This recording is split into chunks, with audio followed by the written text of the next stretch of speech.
अस्सलाम वालेकुम तलबा। आज हम स्टार्ट कर रहे हैं कार्बेनाइंस। आप लोगों को मैंने कार्बोकेटाइन कंप्लीट करवाया था और उस पे अगर कोई क्वेश्चंस वगैरह हो तो आप लोग प्लीज़ मुझे व्हाट्सअप कर दें या क्वेश्चंस कर दें। कोशिश करेंगे कि हम क्लास में इसको डिस्कस कर लें। कार्बेनाइंस को स्टार्ट करते हैं। कार्बेनाइंस जो है, हमें मालूम है कि कार्बन जो है, जब उसका नेगेटिव चार्ज आ जाए तो वो कार्ब एनाइन। जैसे कि हमें पता है कि एनाइन का जो लफ्ज़ है, एनाइन का लफ्ज़ आमतौर पर हम इस्तेमाल करते हैं जिसके ऊपर नेगेटिव चार्ज हो तो कार्ब एनाइन, कार्बेनाइन इसको पूरा पढ़ा जाता है। और यहाँ जैसे कि ये लिख रहा है कि एन ऑर्गेनो मेटालिक कंपाउंड।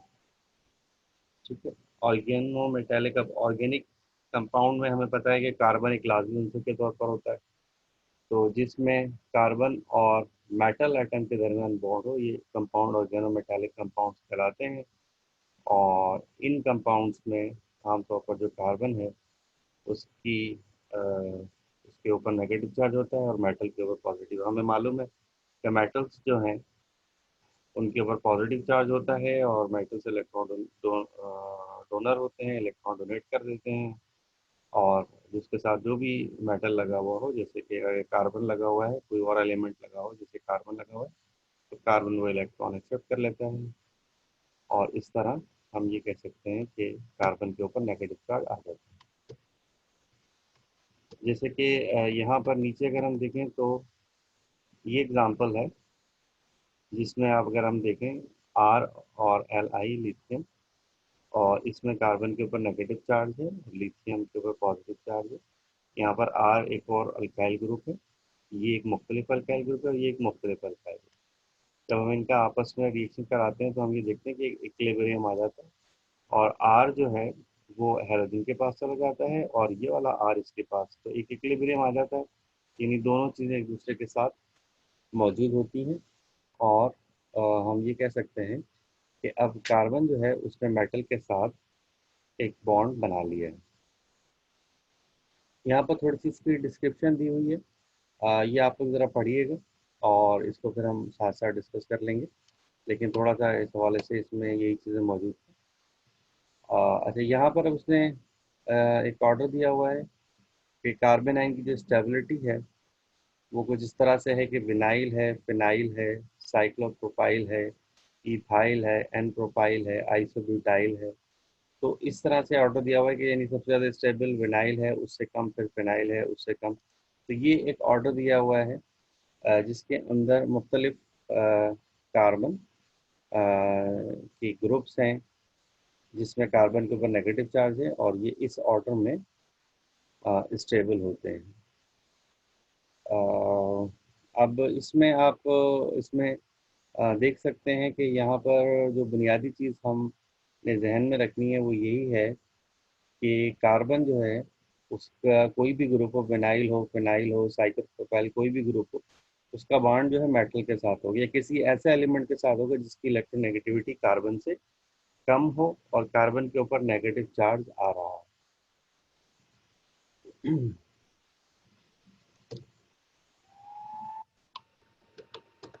यहाँ पर मैग्नीशियम की एग्जांपल दी हुई है कि मैग्नीशियम जो है वो एक मेटल है, इसी तरह मरकरी एक मेटल है।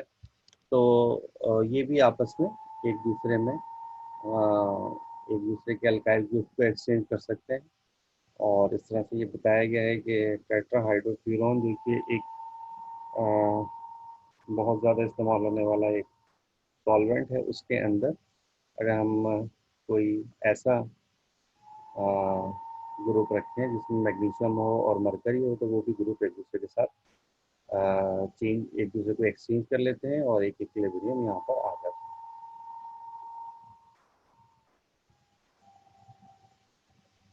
अच्छा, यहाँ पर उसने लिखा है कि वहाँ जैसे पीछे उसने लिथियम और आयोडीन की बात की थी, यहाँ पर मैग्नीशियम और मरकरी की बात है। तो आर जो है इस केस में आर फिनाइल, विनाइल और साइक्लोप्रोपाइल, मिथाइल, इथाइल, आइसोप्रोपाइल, तो ये ऑर्डर जो है बनेगा इस केस में। मैग्नीशियम और मर्करी गैस। और लिथियम और आयोडीन के केस में जो पीछे मैंने आपको बताया था वो स्टेबिलिटी का ऑर्डर। अच्छा, अब इसमें अगर हम देखें तो नॉर्मली जो हमारे पास एक ऑर्डर होता है कि मिथाइल सबसे ज़्यादा स्टेबल है, उससे कम प्राइमरी, उससे कम सेकेंडरी और उसके बाद टर्शियरी। ये एक ऑर्डर है जो कि आमतौर पर कार्बेनाइन में होता है। और ये बिल्कुल रिवर्स होता है कि अगर हम कार्बोकेटाइन की बात करें तो उसमें टर्शियरी कार्बोकेटाइन सबसे ज़्यादा स्टेबल, उससे कम सेकेंडरी, उससे कम प्राइमरी और सबसे कम जो है वो मिथाइल कैटाइन जो है वो होता है। जबकि यहाँ पर ये बिल्कुल रिवर्स है कि जो कार्बोकेटाइन है उसकी स्टेबिलिटी, यहाँ पर मिथाइल सबसे ज़्यादा स्टेबल होता है, उससे कम फिर प्राइमरी, फिर सेकेंडरी और फिर टर्शियरी। वजह बहुत सिंपल है कि हमें मालूम है कि जैसे जैसे अल्काइल ग्रुप लगे होते हैं, alkyl groups electron donating groups होते हैं, जब वो इलेक्ट्रॉन देंगे तो जो नेगेटिव चार्ज है वो आसानी के साथ रिएक्शन करेगा। तो ये एक बुनियादी चीज़ है जो आप लोगों को पहले से मालूम भी थी। और यहाँ पर जो है आप इसको इसमें ये जो वर्डिंग लिखी हुई है इसके अंदर इसी चीज़ को उसने डिस्कस किया है। तो थोड़ा सा आप लोग इसको स्टडी करें। अच्छा, अब यहाँ पर आप देखें आखिर में फिर उसमें फिर methyl primary secondary and tertiary, जो बात मैं पूरी करता हुआ आ रहा हूँ वो यहाँ पर आकर इस तरह से कंप्लीट हो जाती है।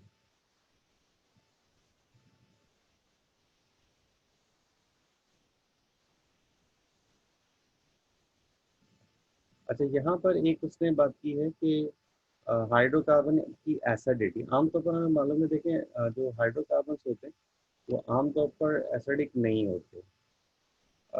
हमें पता है कि हाइड्रोकार्बन आसानी से प्रोटॉन नहीं देते। वजह क्या होती है, कार्बन और हाइड्रोजन का जो बॉन्ड है वो बहुत ज़्यादा स्ट्रॉन्ग होता है और वो आसानी से ब्रेक नहीं होता, नॉन पोलर बॉन्ड होता है, इस वजह से प्रोटॉन आसानी से नहीं निकलता।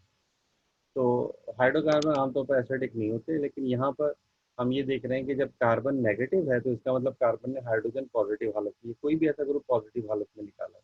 तो अगर हाइड्रोजन पॉजिटिव हालत में निकाला है तो फिर जो हाइड्रोजन है, जो भी चीज़ एच पॉजिटिव आइन देती है वो एसिडिक हो जाती है।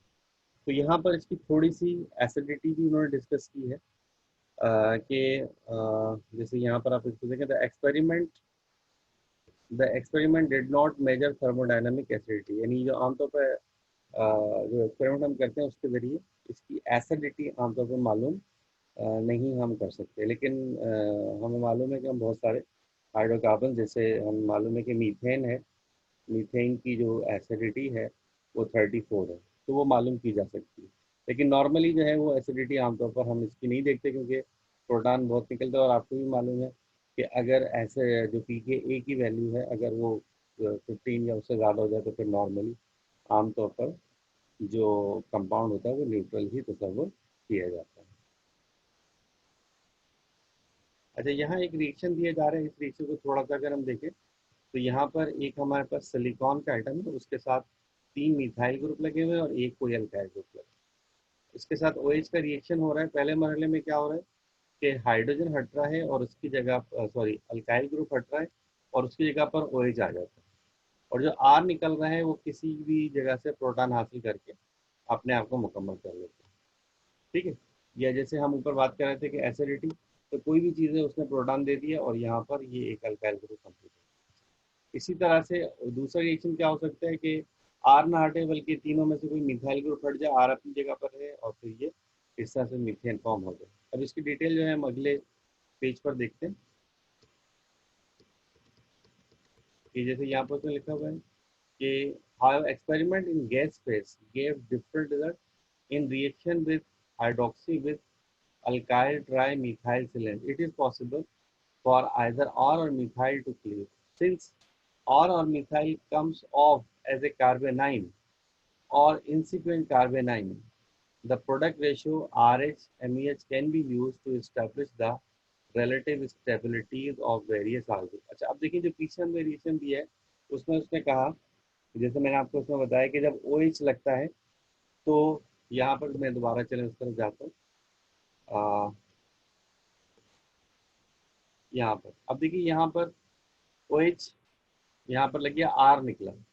अब आर हमें पता है कि आर आमतौर पर नेगेटिव हालत में निकला है, नेगेटिव आया और नेगेटिव निकल गया, तो आर नेगेटिव हालत में निकला है और फिर उसने प्रोटॉन से रिएक्शन करके अपने प्रोडक्ट। इसी तरीके से जो ओ एच है, अगर वो मिथाइल को निकालता है तो मिथाइल भी नेगेटिव हालत में निकलेगा, ओ एच लग जाएगा और मिथाइल जो फिर किसी प्रोटॉन से रिएक्शन करेगा। देखिए हमें मालूम है कि अगर कोई न्यूक्लियोफाइल आएगा तो जो निकलने वाला ग्रुप है उस पर भी नेगेटिव चार्ज होगा। तो ओ एच आया या तो आर नेगेटिव निकलेगा या आपका मिथाइल नेगेटिव निकलेगा।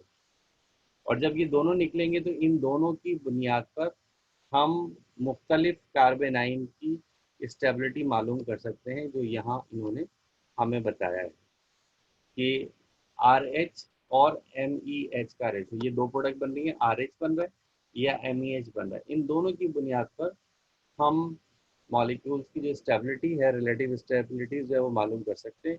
और इसको जो एक्सपेरिमेंटली मालूम किया गया, ये पेपर दिया हुआ है, तो इसमें पता ही चला कि सबसे ज़्यादा स्टेबिलिटी नियोपेंटाइल की है, फिर उससे कम साइक्लो, फिर टर्शियरी ब्यूटाइल। तो ये मुख्तलिफ ग्रुप हैं जिसमें बताया गया है कि अगर हम इस अल्काइल ट्राईमिथाइल सेलेन से रिएक्शन करें तो हम बता सकते हैं कि कौन सा आर ग्रुप ज़्यादा स्टेबल होगा, कौन सा कम होगा, जिसमें कुछ ग्रुप जैसे न्यूपेंटाइल, साइक्लो, टर्शरी, ये एक ऑर्डर दिया हुआ है कि पिछले वाले रिएक्शन की बुनियाद पर, पिछले पेज पे जो हमने अल्काइल ट्राई मिथाइल सेलेन का जो रिएक्शन है उसकी बुनियाद पर जो हमारे पास अल्काइल ग्रुप्स हैं उनके अंदर ऑर्डर ऑफ स्टेबिलिटी ये होता है, जिसको मैंने ये हाईलाइट किया हुआ है।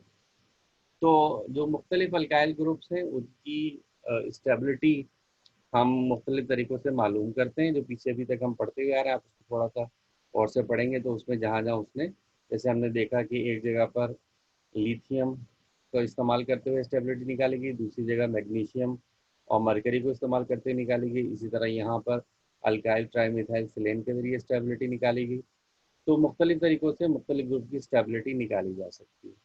लेकिन एक जो नॉर्मल हमारे पास ट्रेंड है, नॉर्मल ट्रेंड यही है कि अगर हम मिथाइल, इथाइल यानी मिथाइल प्राइमरी, सेकेंडरी, टर्शियरी की बात करें तो इसमें ऑर्डर रिवर्स होगा, जो कि हमारे पास कैटाइन का है कि कैटाइन में टर्शियरी ब्यूटाइल मोस्ट स्टेबल होता है, जबकि कार्बेनाइन में जो मिथाइल ग्रुप है वो सबसे ज़्यादा स्टेबल होता है।